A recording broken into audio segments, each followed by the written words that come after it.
Hello ကျွန်တော်ဒီမှာဆိုရင်ကျွန်တော်ရှင်းနေတာကျွန်တော်တို့ဒီမှာ SCSS နဲ့ပတ်သက်ပြီးကျွန်တော်ဒီမှာ SCSS အကြောင်းကိုပို့ပြီးတော့မှလေ့လာရင်းနဲ့ကျွန်တော်ဒီမှာ utility class တွေကျွန်တော် generate လုပ်ခဲ့တယ်အဲဒီမှာကျွန်တော်မှတ်မိတဲ့လောက်ဆိုရင်ကျွန်တော်ရေးခဲ့တာကျွန်တော်ဒီမှာ colors တွေအကြောင်းပြောပြီးဒီမှာကျွန်တော် utility class တွေမှာ spacing တွေအကြောင်းပြောပြီးကျွန်တော်ဒီမှာ tailwind CSS လို့မျိုးကျွန်တော်တို့ရေးကြည့်နေကြတာပေါ့ခုအဲ့ဒီမှာတစ်ချက်ဆက်ကြည့်ကြအောင်ဒီကဆိုရင်ကျွန်တော်တို့ဘာအကြောင်းရေးကြမလဲဆိုရင်ကျွန်တော်ဒီမှာ CSS ရဲ့ဒီမှာ CSS bootstrap တွေမှာပဲဖြစ်ဖြစ်အဲ့လို UI library တွေမှာဆိုရင်များတော့ပြရှိတယ်သူတို့ဗာလဲဆို12 column grid layout တွေဆိုတာရှိတယ်အကောင့်တွေကိုကျွန်တော်တို့လုပ်ကြည့်ကြမယ်ပြီးတိုင်းဒီမှာကျွန်တော်တို့ display property အတွက်လည်းကျွန်တော်တို့ဘယ်လိုပြောရမလဲ utility class တွေ generate လုပ်ကြည့်ကြမယ်ပေါ့ Okay cool အဲ့ဆိုဒီမှာတစ်ချက်ကြည့်ကြအောင်ကျွန်တော်ဒီမှာပထမဆုံးအနေနဲ့ကျွန်တော်ကမှတ်မိမယ်ဆိုရင်ကျွန်တော် one second npx yen go Okay ဒီမှာကျွန်တော် Windows ဆိုတော့ဒါမျိုးရေးရမယ်နဲ့တူတယ် Bootstrap အဲ့ဒီမှာကျွန်တော်ရဲ့ development server ပွင့်လာလိမ့်မယ်အဲ့ဒီမှာကျွန်တော်တို့ယနေ့တွေကကျွန်တော်တို့ရေးခဲ့တဲ့အတိုင်းဆက်ရေးလို့ရပြီပေါ့ခုချက်လောက်ကြည့်ကြအောင်ဒီတိုင်းလေး Okay အဲ့ဆိုရင်ဒီမှာကျွန်တော်ဒီတစ်ခါလို့သွားမှာဘာတွေလဲဆိုရင်ကျွန်တော်ဒီမှာ display properties တွေအတွက်ကျွန်တော်ဒီမှာ generate utility class တွေကို generate လုပ်ကြည့်ကြမယ်ပေါ့ဥပမာဆိုပါတော့ကျွန်တော်ကဥပမာ note display okay ဒီမှာကျွန်တော် display ကနေစပြီးတော့မှလုပ်ကြည့်အောင်ဘာလဲဆိုကျွန်တော်ရဲ့ CSS library မှာ display flex ဆိုရင်အဲ့လိုလုပ်ချင်တယ်ဆိုရင်ကျွန်တော်ဘယ်လို apply လုပ်လို့ရမလဲပေါ့အဲ့ဒါဒီကောင်ကိုပြဖို့အတွက်ဆိုရင်ကျွန်တော်ဒီ body ထဲမှာ maybe div ကျွန်တော်ဒီတိုင်းလေးလုပ်လိုက်ပဲ okay div အဲ့ဒါဒီမှာဆိုတော့ကျွန်တော်ဒီမှာဒီ div လေးအဲ့ဒါကျွန်တော်ကဒီ div လေးကို class ကိုရတာ bootstrap ပဲဖြစ်ဖြစ် sorry bootstrap တော့ပြကုန်ပြီ tailwind CSS ကိုဒါရင်းနေမှာဆိုရင်ကျွန်တော်ဥမာဒီ flex လို့လုပ်လိုက်ရင်ကျွန်တော်တို့က display flex ပြီးရင်မှာ grid ဆိုရင် grid မှာ inline ဆိုရင် inline ပြီးရင်မှာ content ဆိုရင် content အဲ့လိုမျိုးကျွန်တော်ရဲ့ပြောမယ်ဆို CSS utility class တွေရကြတာခုအဲ့ဒီမှာတစ်ချက်ကြည့်ကြအောင်ကျွန်တော်ရဲ့ base values တွေအကုန်လုံးကိုကျွန်တော်ဒီ utilities ဆိုတဲ့နေရာမှာထားတာsorry ဒီ variables ဆိုတဲ့နေရာမှာထားတာအဲ့တော့ကျွန်တော်ဒီထဲမှာကျွန်တော်ဘာလုပ်ဖို့လုပ်မလဲဆိုတော့ $sign display ဆိုပြီးကျွန်တော်ဒီမှာဘယ်လိုပြောမလဲ object လေးလုပ်ဖို့လုပ်လိုက်မယ် okay အဲ့ဒါဒီမှာကျွန်တော်တို့ကဘယ်လိုရှိမလဲဆိုရင်ဒီမှာ display မှာဆိုရင်flex တွေရှိမယ် grid တွေရှိမယ်ဆိုအကောင့်တွေအကုန်လုံးပါတယ်ဒီမှာ object လေးတစ်ခုလုံးမယ်ပြီးရင်ကျွန်တော်အဲ့ object ကို map လုပ်လိုက်မယ်ပြီးရင်အကောင့် class တွေ generate လုပ်မှာပေါ့အဲ့ဒါ cool အဲ့ဒါမှာချက်ကြည့်ကြအောင်အဲ့ဒါမှာတစ်ခုသတိပေးချင်တာဒီCSS utility class တွေ generate လုပ်တာဆိုရင်ပြောမယ်ဆို beginner အတွက်ဆိုရင် beginner friendly မဖြစ်ဘူးအဲ့တော့ဒီမှာအရှေ့ကကျွန်တော်ရဲ့ SAS tutorial တွေကြည့်ရတယ်ပြီးရင်ကျွန်တော်ရဲ့CSS tutorials တွေအဲ့လိုမျိုးတွေဆိုရင်ဒါဒီကွက်တီဖြစ်ပါလိမ့်မယ်အဲ့ဆိုတော့ဒီမှာ display props ဆိုပြီးနာမည်ပေးလိုက်မယ်ဗာလဲဆိုကျွန်တော်ဒီမှာ object လေးတစ်ခုဖြစ်လိမ့်မယ်အဲ့တော့ဒီမှာ object မှာဆိုရင်ကျွန်တော်ဥပမာဆိုပါတော့ကျွန်တော်တို့သုံးသွားမယ်properties တွေကျွန်တော်ထည့်ပေးလိုက်အောင်မယ်ဥပမာဒီကိစ္စမှာဆိုရင်ကျွန်တော်ဒီမှာ flex ဒါဆိုရင်ကျွန်တော်ဒီ display flex အတွက်ဒီမှာ grid ပြင်ကျွန်တော် CSS မှာရနိုင်တယ်များအကုန်လုံးကိုကျွန်တော်ဒီမှာထည့်လိုက်ရအောင် okay အဲ့တော့ဒီမှာအကုန်လုံးကိုရိုက်နေရည်ကိုကျွန်တော်မစောင့်နေစေချင်ဘူးအဲ့တော့ကျွန်တော်နည်းနည်းလေး copy paste လေးလုပ်လိုက်cool အဲ့တော့ဒီမှာကျွန်တော်တို့ပြောရမယ်ဆိုရင်ဒီမှာ display flash grid ကျွန်တော် CSS properties တွေအကုန်လုံးကျွန်တော်ကလုပ်ပေးရမှာပဲအဲ့တော့ကျွန်တော်ဒီကောင်းကိုမစောင့်နေစေချင်တဲ့အတွက်ကြောင့်ကျွန်တော်ရေးပြီးသားဟာကိုကျွန်တော် copy လုပ်ပြလိုက်မယ်အဲ့တော့အများကြီးကြည့်လို့ကောင်းပါပေါ့အဲ့ဒါမှကြည့်အောင်အဲ့ဒီမှာကြည့်လိုက်ကျွန်တော် CSS property တွေမှာဒီမှာရှိနိုင်တဲ့ဟာတွေဥပမာ display မှာဆိုရင် block ဆိုတာရှိတဲ့ inline block inline flex grid အဲ့လိုမျိုးတွေအများကြီးရှိအောင်ကျွန်တော်အဲ့ဆိုအခုအကောင့်တွေလုပ်လို့ရအောင်လုပ်ကြည့်အောင်cool အဲ့ဆိုရင်ဒီမှာကျွန်တော်ဒီကောင်ကိုလုပ်ဖို့အတွက်ဆိုရင်ကျွန်တော်အရင်ကလုပ်နေကြ process အတိုင်းပဲကျွန်တော်ဒီ variables ထဲမှာ base value တွေထည့်တယ်ပြီးရင်ကျွန်တော်ဒီ utilities ထဲမှာကျွန်တော်အဲ့ကောင်ကိုကျွန်တော်နည်း map လုပ်တယ်ပေါ့အဲ့ဒါမှကျွန်တော် object ကို map လုပ်ဖို့ဆိုရင်ကျွန်တော်ဆိုတော့ကျွန်တော်မှာ comment လေးခံလိုက်မယ်ကျွန်တော် utility.css ထဲမှာdisplay sorry မှာ display utils okay ကျွန်တော် name ပေးလိုက်မယ် utils အဲ့ဒါဒီမှာဒီတိုင်းရှိလိုက်မယ်ကျွန်တော်တို့မှတ်မိလားမသိဘူးအဲ့ဘာလဲဆိုကျွန်တော်ဒီမှာအပေါ်ကဒီမှာ use variables star ဆိုပြီးလောက်ထားတယ်ကျွန်တော်တို့က import လောက်ထားတဲ့အတွက်ဒါကြောင့်မလို့ကျွန်တော်ဒီပြောမယ်ဆို icon variables.css ထဲက files တွေကို sorry variables တွေကိုကျွန်တော်တို့ယူသုံးလို့ရတယ်အဲ့တော့ဒီကောင်ကိုဘယ်လိုလုပ်လိုက်မလဲဆိုရင်တဲ့ဒီမှာကျွန်တော်ဒီ at each okay ဒီမှာကျွန်တော်နည်းနည်း debug လေးနဲ့အရင်ပြလိုက်မယ် okay အဲ့ဘာလဲဆိုကြည့်တာ at each တဲ့ key ဆိုတော့ display in $sign display props okay အဲ့ဒီမှာကြည့်လိုက်ဒီ display props ဆိုတာဘာကိုပြောရလဲဆိုကျွန်တော်ဒီ display props ကိုပြောတာကျွန်တော်ဒီအဲ့ display props ကို map လုပ်လိုက်တာ okay map လုပ်တယ်ဆိုတာတစ်ခုချင်းစီကို loop လုပ်လိုက်မယ်အဲ့ပြင်ကျွန်တော်ဒီမှာကျွန်တော်ရဲ့ app debug okay ဒီကောင်ကိုမသိဘူးဆိုရင်ကျွန်တော်ရဲ့ရှေ့က SAS tutorials က debug ဆိုတဲ့ကောင်လေးကိုကြည့်မှနားလည်လိမ့်မယ်$sign display အဲ့ဒီမှာကြည့်လိုက်ကျွန်တော်ရဲ့ console မှာကြည့်လိုက်မယ်ဆိုရင်ဒီမှာကျွန်တော်ရဲ့မြင်ရလိမ့်မယ် okay sorry shocky okay cool အဲ့ဒါမှမြင်နေရပြီကြည့်လိုက် display မှာဆိုရင်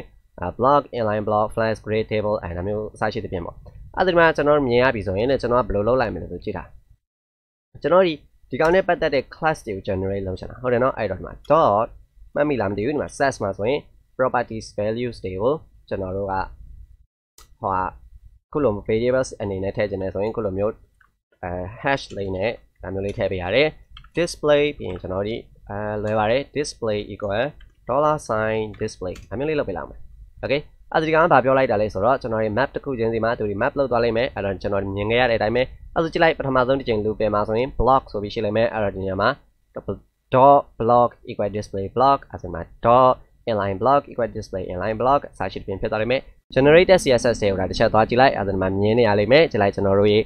CSS ရဲ့အောက်ဆုံး line လေးမှာပဲကျွန်တော်တို့ကြည့်လိုက် dot flex ဆိုရင် flex dot grade ဆိုရင် grade dot inline flex အမှ table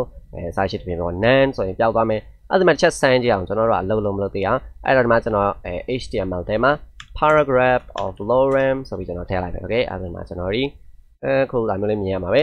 အဲ့ဒါကျွန်တော်အဲ့ဒါကြည့်တာဒီမှာ paragraph ကိုဆိုတော့ဒီမှာ class of none လို့လုပ်လိုက်ရင်သူဒီ boom ပျောက်သွားမှာ 1 second ဒီတော့အလုံးမလုံးဖြစ်နေရဲ့အဲ့တော့ဘာဖြစ်နိုင်လဲကျွန်တော်ရဲ့ generated CSS ထဲမှာတစ်ချက်ပြန်သွားကြည့်ကြည့်အောင်ကျွန်တော်ဗာနဲ့ရေးထားတယ် okay အခုဒီမှာပြဿနာတက်နေတာတခုရှိတယ်ကျွန်တော်ဒီမှာ display လိုက်တဲ့အခါမှာဒီကောင်ကြီးအလုံးမလုံးဘူးတွေ့လားဘာလို့လဲဆိုတော့ကျွန်တော်ရဲ့ object တွေဒီကျွန်တော်ဒီမှာ string နဲ့အနေနဲ့ထည့်ထားတာဒီ tone ခွဲလေးတွေနဲ့အဲ့တော့ CSS properties တွေမှာဆိုရင်သူဒီ string မဖြစ်ရဘူးအဲ့တော့ကျွန်တော်ဒီမှာhopefully အမျိုးလေးထည့်ရမယ်တဲ့ control s အဲ့ဒါမှာပျောက်သွားမှာ okay အဲ့ဒါမှာ generated CSS မှာကြည့်လိုက်ဒီမှာ display table display none display content အဲ့ဒါရပြီအဲ့ဒါမှာကျွန်တော်တို့ဒီမှာ display of something like for grid အဲ့ဒါမှာကျွန်တော်တို့ဒီ paragraph တွေနောက်တစ်ခုထည့်လိုက် lorem အဲ့ဒါကြည့်လိုက်ကျွန်တော်တို့ဟာဒီ grid layout အတိုင်းဖြစ်နေလိမ့်မယ် flag ဆိုရင်တို့ဒီ agent ကရဲ့အမျိုးလေးဖြစ်သွားပြီ okay အဲ့ဒါမှာကျွန်တော်တို့ utility class တချို့ရပြီပဲအဲ့ဒါမှာ display flags တို့ grid တို့ဆိုတော့ grid ဆိုရင်ဒီမှာတို့ဒီ display grid အတိုင်းဖြစ်နေလိမ့်မယ် control shift c ဆိုပြီးဒီမှာကြည့်လိုက်ကျွန်တော်တို့ရဲ့ grid line လေးကိုစာပြီးမြင်နေရပြီ cool stuff အဲ့ဒါမှာရပြီအဲ့ဒါမှာကျွန်တော်ဒီ display property လေးကိုလောက်လိုက်ပြီပဲအဲ့ဒါမှာနည်းနည်းနောက်ထပ်လောက်ချင်နေရရှိတယ်အဲ့ဒါပါလဲဆို display အပြင်ကျွန်တော် width တွေ height တွေဆိုတာလောက်ဖို့ကြံနေတယ်ဘာလို့ဆိုကျွန်တော်ဒီဆိုပါတော့ width 100% ဆိုရင်သူ့အတွက် utility class တစ်ခုရှိရမယ် height 100% ဆိုရင်သူ့အတွက် utility class တစ်သက်ရှိရမယ်ပေါ့အဲ့ဒါမှာကျွန်တော်ဒီဆိုပါတော့ dimension တွေအတွက်ချက်လောက်လုပ်ကြည့်အောင် no dimensions dimensions ကိုချက်ကြည့်ကြအောင် okay ဒီမှာ dimension တွေအတွက်ဆိုရင်လည်းဘာကိုပြောရလဲဆိုမှာဆိုပါတော့ကိုကTailwind CSS ကိုမြင်မှုမဲ့ဆိုရင်ကျွန်တော်တို့အခုဒီမှာ utility class ကိုအဓိကလုပ်နေရဆိုတော့ကျွန်တော်အကောင့်မှာပဲ reference လုပ်ပြီးပြောသွားလိုက်မယ်အဲ့ဒါဘာလဲဆိုမှာဆိုတော့ကျွန်တော်ဒီcontainer တစ်ခုကို width 100% ထားခြင်းတဲ့အခါမှာအဲ့ဒါကျွန်တော်တို့ဒီဘယ်လိုလုပ်လို့ရလဲဆိုမှာသူ့အတွက် utility class တွေတက်ထားလို့ရတယ်ဥပမာဆိုပါတော့ width full အဲ့ဒါဆိုရင် width 100% height screen အဲ့ဒါမှာ height 100ph ကျွန်တော်တို့အဲ့လိုပြောလိုက်တာပဲ screen screen အဲ့ဒါဒီမှာကျွန်တော်အခုဒီမှာဒါမျိုး width full တော့ height screen တို့အတွက်ကျွန်တော် utility class လေးတွေနည်းနည်းထပ်လုပ်ကြည့်အောင်အဲ့ဒါဒီကောင်အတွက်ကိုလည်းကျွန်တော်ပြောရမယ်ဆိုရင်ရှင်းတယ်ဘာလဲဆိုဒီမှာကျွန်တော်ရဲ့ variables.css sets ထဲမှာသွားထဲမှာပဲဒီ variables.sets ဒီပြောမယ်ဆိုကျွန်တော်ရဲ့ base value တွေအတွက်အဲ့ဒါဆိုတော့ကျွန်တော်ကဒီမှာ dimensions ဆိုပြီးကျွန်တော်ဒီမှာ object လေးထပ်လုပ်လိုက်မယ်အဲ့ဒါဒီ object ကဘာလဲဆိုရင်ပြောရမယ်ဆိုကျွန်တော်ဒီ loop through လုပ်ဖို့အတွက်ပဲအဲ့ဒါမှာကျွန်တော်ကဆိုပါတော့ဒီ object မှာကျတော့ကျွန်တော်တို့ key နဲ့ value ပဲနေဖြစ်လေရလိမ့်မယ်ဘာလို့ဆိုမှဒီမှာချက်ကြည့်ဆိုပါတော့ with why you do this ဒီမှာကျွန်တော်တကယ်အဲ့ဒါမှာ width full okay အဲ့ဒါမှာကျွန်တော်ဒီဒါဆို width 100% ကိုပြောချင်တာအဲ့တော့ဒီမှာ 100%ဒီလိုပုံစံလေးကိုပြောတာအဲ့မှာ height of screen ဆိုရင်ဒါကျွန်တော်ဒီ screen အတွက်ဆိုရင် 100ph screen viewport height ဒီတဲ့အတိုင်းပဲအဲ့ဒါမှာ vw တွေဘာတွေညာတွေကျွန်တော်တို့ရှိလို့ရသေးတယ် okay အဲ့ဒါဒီမှာကျွန်တော်နောက်ထပ်ဘာတွေရှိမလဲဆိုကျွန်တော်ဒီကောင်မှာ width နဲ့ပတ်သက်ရင်တော့အများကြီးလုပ်လို့ရတယ်ဥပမာဆိုပါတော့ pixel value တွေအဲ့လိုကျွန်တော်ပြောရမယ်ဆို absolute value တွေအတွက်လည်းကျွန်တော် utility class တွေလောက်ခဲ့ရင်တော့ရတယ်ဒါပေမဲ့ကျွန်တော်ဒီမှာဆိုရင်ဘယ်လိုလုပ်သွားမလဲဆိုရင်ဒီမှာကျွန်တော် percent value တွေအတွက်ပဲလုပ်လိုက်မယ်ဘာလို့ဆိုဒီမှာ general idea ကိုရပြီဆိုတော့ကျွန်တော်နောက်ပိုင်းကျရင် project မှာသုံးလို့ရမယ်ဒီရဲ့ value လေးကိုပဲသုံးလိုက်မယ် okay ဥပမာ ဥပမာကျွန်တော်နောက်ထပ်ဒီမှာဆိုတော့ min ဆို min တို့ max တို့ကျွန်တော်ဗာလဲလိုအောင်မှာအဲ့ဗာလဲဆိုမှကြည့်တာ min ဆိုတာပြောရမယ်ဆိုကျွန်တော်ဒီ minimum main contents လေဥပမာ width equal main contents okay ပြီးရင်ကျွန်တော်နောက်ထပ်ဗာတွေရှိနိုင်တယ်ဆိုဥပမာ max content နေဆိုတာလဲရှိနိုင်နေတယ်အဲ့မှာဆိုတော့ max content okay ဒါမျိုးလေးတွေပြီးရင်နောက်ထပ်တစ်ခုဗာရှိနိုင်တယ်ဆိုကျွန်တော်တို့CSS မှာဆိုရင်သုံးနိုင်နေတာ percent value တွေဥပမာဆိုတော့ 15% ဆိုရင်ကျွန်တော်တို့ဗာလာမလဲဆိုရင်ဆိုတော့ 15% okay ဒါမျိုးလေးတွေ okay အဲ့ဒါမှကျွန်တော်15လို့ပဲထားလိုက်တယ်ဥပမာဆိုတော့18ဆိုရင်ကျွန်တော်တို့ဗာလာနိုင်မလဲဆိုတော့ 18% အဲ့ဒါကျွန်တော်တို့ရဲ့width dimension utility class တွေ cool ပြီးရင်နောက်တစ်ခုလိုနိုင်နေတာဗာလဲဆိုကျွန်တော်ဒီမှာ auto ဆိုတာလဲလိုကောင်းလိုနိုင်လိမ့်မယ်ဥပမာဆိုတော့ကျွန်တော်တို့ with auto high auto ကျွန်တော်တို့အကောင့်တွေလည်းသုံးပါဟုတ်အဲ့မှာ auto ဆိုရင်ဒီမှာ auto ဆိုရင်ကျွန်တော်တို့ကဒီမှာအခုလိုမျိုး auto ဆိုတဲ့ value လေးရှိလိုက် okay အဲ့ဒါ with full high screen min max ဒီမှာ percent ဒါမျိုးလေးရလိမ့်မယ်အဲ့ဒါကျွန်တော်တို့နောက်ဆုံးလုပ်ရမှာကအခုလိုမျိုးဒီကောင်ကို map လုပ်လိုက်အောင်မယ်အဲ့ဒါဒီမှာနည်းနည်းလေးထပ်လုပ်ဖို့လုပ်နိုင်နေတာကျွန်တော်ဒီလိုလေးတွေ full day screen လုပ်ပဲထားလိုက်မယ်အဲ့ဒါဆိုရင်ကျွန်တော်ပို့ပြီး make sense ဖြစ်မယ်လို့ထင်တယ် cool အဲ့ဒါမှာချက်ကြည့်ကြအောင်အခုကျွန်တော်တို့လုပ်ရမှာကဥပမာ dot width full ဆိုရင်ကျွန်တော်ဒီ width 100% height full ဆိုရင် height 100%အဲ့လိုမျိုး width နဲ့ height နဲ့ပတ်သက်တဲ့dimension တွေကိုကျွန်တော်တို့ generate လုပ်ရမှာဟုတ် okay cool အဲ့ဆိုရင်ဒီမှာကျွန်တော်တို့အခုချိန်ဒီ so far လုပ်ပြီးတာကကျွန်တော်တို့ဒီမှာ dimension object ကိုလုပ်ပြီးပြီအဲ့ဒါမှကျွန်တော်နောက်တစ်ခုလုပ်ဖို့လိုတာကဒီ dimension object ကိုmap လုပ်ဖို့ပဲလိုတာဟုတ်တယ်နော်အဲ့ဒါမှကျွန်တော်ဒီကောင်ကို map လုပ်လိုက်မယ်ပြီးရင်2နဲ့ပတ်သက်တဲ့ utility class တွေကိုထုတ်မယ်ပေါ့အဲ့ဒါမှချက်ကြည့်ကြည့်အောင်ကျွန်တော်ရတဲ့ဒီnote width ဆိုတော့ utils okay width လို့ထပ်ဆိုင် dimension utils အဲ့ဒါမှကျွန်တော်ပြန်ကြည့်ရင်လည်းနားလည်အောင်အဲ့မှာဆိုတော့ကျွန်တော်ဒီအခုဒီကိစ္စမှာ variables.sets ကိုတစ်ချက်ကြည့်ကြည့်လိုက်အဲ့မှာဆိုရင်ကျွန်တော်တို့ဒီဒါမျိုးလေး dimension နဲ့ width နဲ့ဆိုပြီးနှစ်မျိုးရှိရဟုတ်တယ်နော်အဲ့ဒီမှာ key နဲ့ value နဲ့ရှိတယ်အဲ့တော့ဒီမှာ sets မှာကောင်းတာတစ်ခုကကျွန်တော်တို့ဒီ key value ပဲနဲ့ map လုပ်လို့ရတယ်ဥပမာဆိုတော့ key comma $sign diamond in ဘယ် object လဲဆိုတော့ကျွန်တော်တို့ခုန create လုပ်ခဲ့တဲ့ dimension object အဲ့ဒါမှာဒီ dimension objects ကို you like မျိုးလေးဖြစ်လိုက်မယ် okay အဲ့ဆိုရင်ဒီကောင်ကိုဘယ်လိုလုပ်မှာလဲဆိုတော့တဲ့ဥပမာကျွန်တော်ဒီမှာ add debug နဲ့ကျွန်တော်အရင်ဆုံးထုတ်ပြမယ်ဘာလို့ဆိုဒီမှာမြင်အောင်လို့ add debug $sign key comma $sign diamond okay okay terminal ကိုတစ်ချက်ကြည့်ကြည့်အောင်ကျွန်တော်ရဲ့ terminal ကိုဒီမှာတစ်ချက်လောက်ဖွင့်ကြည့်လိုက်မယ်ဆိုရင်ခုဒီမှာမြင်ရတဲ့အတိုင်းပဲကြည့်လိုက်မှာ full ဆိုရင်ခုလိုမျိုး 100% screen ဆိုရင်ဒါမျိုး main ဆိုရင် main content max ဆိုရင်max content မှာမြင်ရတဲ့အတိုင်း auto ဆိုရင် auto အဲ့ဒါဒီလိုမျိုးမြင်ရပြီအဲ့ဒီမှာကျွန်တော်တို့နောက်ဆုံးလုပ်ရတော့မှာကဒီ utility class ကိုထုတ်ပေးလိုက်အောင်ပဲအဲ့တော့ဒီကောင်တော့ကိုကျွန်တော်ဘယ်လိုလုပ်လိုက်မလဲဆိုမှချက်ကြည့်တာ dot တဲ့ခုကျွန်တော်တို့ဒီ dimension တွေအတွက်လိုအပ်တာဥမာ width 100% height 100% အဲ့မှာ width 100%ဆိုတာ w full height 100%ဆိုတာ h full အဲ့ဒါကျွန်တော်ဒီမှာလိုအပ်မှာက width အတွက်လည်းလိုအပ်မယ်ကျွန်တော်လိုအပ်မယ် class နှစ်ခုရှိတယ်အဲ့ဒါပါလဲဆိုဒီမှာကျွန်တော်နောက်ထပ် height အတွက်လည်းလိုအပ်မယ် okay အဲ့ဒါဒီ width အတွက်ကိုကျွန်တော်ဒီမှာ width full လို့ဖြစ်ချင်တာဟုတ်တယ်နော်ဒီ object ကဒီ full screen main max ဒါမျိုးတွေဖြစ်ချင်တာအဲ့တော့ width full ဆိုတဲ့နေရာမှာဒါမျိုးလေးဖြစ်လိုက်မယ်ပြီးရင်နောက်ထပ်ပါလာမလဲဆို$sign key အဲ့ဒါမှာကျွန်တော်ဒီခုလိုမျိုး key တွေဆိုတာကျွန်တော်ရဲ့ width screen တို့ဒါတွေကိုပြောတာအဲ့မှာဝင်သွားလိမ့်မယ် width equal $sign dimension အဲ့ဒါမှာကျွန်တော်ဒီ dimension object ကိုထည့်လိုက်တာပဲအဲ့ဒါမှာ height အတွက်လည်းအဲ့ဒါမှာ$sign key ပြီးရင်ဒီမှာ height equal $sign dimension okay အဲ့ဒါမှာကျွန်တော်ဒီမှာ utility class တွေထွက်လာလိမ့်မယ်ဒီမှာတစ်ချက်ကြည့်ကြည့်အောင်အဲ့ဒါမှာ generated CSS ကိုဒါကျွန်တော်တစ်ချက်ကြည့်ကြည့်လိုက်တော့အဲ့ဒါမှာကျွန်တော်ဒီနောက်ဆုံးလုပ်ထားတဲ့ပုံစံရဆိုရင်ကျွန်တော်ရဲ့ဒီအောက်ဆုံးမှာရှိရမှာအဲ့ဒါမှာကြည့်လိုက်ကျွန်တော်ဒီမှာမြင်ရတဲ့အတိုင်းပဲapparently အောက်ဆုံးမှာမဟုတ်ဘူးအဲ့တော့ကျွန်တော်နည်းနည်းလေးရှာရလိမ့်မယ်ဒီကောင်လေးဘယ်နှမှာလဲဆိုတာ okay cool အဲ့ဒါဒီမှာကျွန်တော်မြင်ရပြီအဲ့ဒါဒီမှာကျွန်တော် terminal လေးကိုနည်းနည်း refresh လုပ်လိုက်တဲ့အခါမှာမြင်ရပြီအဲ့ဒါပါလဲဆိုဒီကြိုက်ကျွန်တော်တို့ရဲ့ generator မှာဆိုရင်ဒီမှာ width full ဆိုရင် width 100% height full ဆိုရင် height 100%ဒီမှာကျွန်တော်တို့ဒီအခုမြင်ရတဲ့အတိုင်းပဲဒီမှာ width အတွက်ကော height အတွက်ကောခုလိုမျိုး percent အနေနဲ့အတူရတယ်ပေါ့အဲ့တော့ဟုတ်တာပေါ့ဒီမှာလုံးလို့ရတာတွေကဘာလဲဆိုဒီမှာကျွန်တော်ဒီ percent 9အတွက်ကိုကျွန်တော်တို့ generate လုပ်လို့ရတယ်ဥပမာဆိုပါတော့ 20% ဆိုရင်ဒီမှာ20ပြင်က absolute value တွေလိုချင်တယ်ဆိုရင်လေဒီမှာabsolute value တွေထည့်ရင်ဒါမှ utility class ဆိုတာကျွန်တော်ဒီ variables ထဲမှာကွက်နဲ့ကိုလာပြီး play around လုပ်လိုက်အောင်မယ်ဒီမှာကျွန်တော်တို့ဒီလောက်ပဲထားလိုက်မယ် okay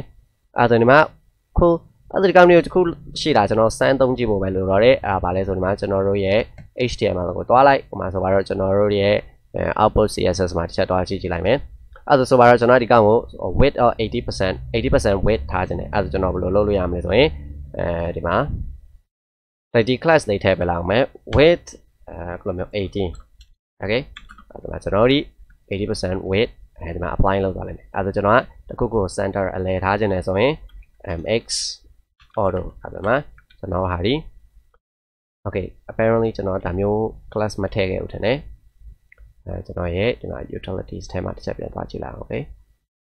variables ထဲမှာ apparently okay ဒီမှာ utilities ထဲမှာဟုတ်တယ်ဒီမှာကျွန်တော် auto တွေမထည့်ခဲ့ဘူးဒီမှာ0 to 10ပဲထားခဲ့အဲ့တော့ကျွန်တော်ဒီမှာလောက်လိုက်တင်တာကဘာလဲဆိုတော့ကျွန်တော်ရဲ့ဒီ object value တွေမှာကျွန်တော် auto လေးတွေထည့်လိုက်ရင်ပိုကောင်းနေတယ်ကျွန်တော်ဒီမှာ1 second ထည့်လိုက်မယ် okay okay ဒီရဲ့ကောင်းနေ generate လုပ်တာမမြင်ခဲ့ဘူးဆိုရင်ဒီမှာအရှိလေးမှာကြည့်ပြအောင်ကြည့်စိတ်ဝင်စားဖို့ကောင်းတယ်အဲ့ဆိုရင်ဒါမျိုးလေးပေါ့ auto အဲ့ဒါကျွန်တော်ဒီ auto ဒါမျိုးလေးဆိုတော့လောက်တင်ပြီခုအဲ့ဒါမှလည်းရောက်သွားအဲ့ဆိုရင် cool stuff အဲ့ဒါရပြီဒီမှာကျွန်တော်တို့ဒီဥမာဆိုပါတော့ refresh လေးလုပ်ကြည့်လိုက်အောင်အဲ့ဒါမှကျွန်တော်တို့ဟာဒီအမြဲတမ်း 80% အလဲရောက်နေလိမ့်မယ်ကျွန်တော်တို့ရေးထားတဲ့ utility class အတိုင်းပဲအဲ့ဒါဆိုပါတော့ကျွန်တော်ဒီမှာဒီကောင် grid မဟုတ်ဘူးဒီမှာ flex လုပ်ချင်တယ်အဲ့ဒါမှကျွန်တော်တို့ဒီဒါမျိုးလေးရမှာပဲ so အဲ့ဆိုရင်ဒီမှာကျွန်တော်တို့ဒီအခုကျွန်တော်တို့ so far generate လုပ်ခဲ့တဲ့ class တွေမှာဆိုရင်ဘာတွေထိရပြီလဲဆိုရင် width တွေ height တွေအထိကျွန်တော်ရပြီဒီမှာ display properties တွေလည်းကျွန်တော်ရပြီအဲ့ဒီမှာနောက်ကျရင်ကျွန်တော်ဘာလုပ်သွားမလဲဆိုရင်ဒီမှာ grid layout ကိုစပြီးတော့မှလုပ်ကြည့်အောင်ဒီမှာ try column grid layout ကိုအဲ့ဒီမှာဒီ tutorials တွေကပြောမယ်ဆိုဒီ SAS မှာအခုဒီ generate လုပ်တာတွေဒီပြောမယ်ဆိုကိုကဒါ beginner ဆိုရင်ဒါလုံးဝ beginner friendly ဖြစ်မှာမဟုတ်ဘူးအဲ့တော့ဒီကောင်ကိုဒီမှာ SAS အကြောင်းကိုသိထားနားလဲခြင်းနဲ့ကျွန်တော်ဒီမှာအဲ့လိုမျိုးဖြစ်ချင်တယ်ဆိုရင်ဒီမှာကျွန်တော်ရဲ့ဒီ SAS ရဲ့ series ကိုအစအနေပြီးတော့မှကြည့်ကြည့်ပါကျွန်တော်ဒီမှာကျွန်တော်လုပ်သွားတဲ့တစင်ချင်းစီကိုတန်တိုင်းများရှင်းပြထားတယ်အဲ့ဒီမှာနားလည်မယ်လို့လည်းထင်ပါတယ်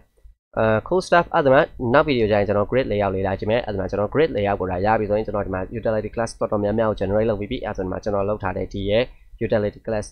utility mini library လေးကိုပဲသုံးပြီးကျွန်တော်ဒီမှာ project တစ်ခုလောက်ဆန်းပြီးတော့မှရေးစီကြမယ်ပြီးကြရင်ဒီမှာနောက်ဆုံးတစ်ခုကြံနေတာကြည့်လိုက်ကျွန်တော်တို့ဒီမှာ generated CSS မှာဆိုရင်ဒီမှာ main စရာရှိတယ်ဟဲ့မင်းကရေးလိုက်တဲ့အခါမှာဒီမှာ CSS ကြီးကအများကြီးပဲဖြစ်သွားတယ်အဲ့ဒါမှကျွန်တော်ပြောရမယ်ဆိုမသုံးတဲ့ CSS တွေများတယ်အဲ့ဒါမှဒီမသုံးတဲ့ CSS တွေကိုဘယ်လို park လုပ်မလဲပေါ့အဲ့ဒါဒီမှာသုံးတဲ့ကောင်ကိုပဲကျွန်တော်ဒီမှာ tree shape ဘယ်လိုလုပ်မလဲဆိုတာဒီမှာတစ်ချက်လောက်ကြည့်ကြည့်ကြပါပေါ့ခုအဲ့ဆိုရင်ဒီဗီဒီယိုတော့လောက်ပါ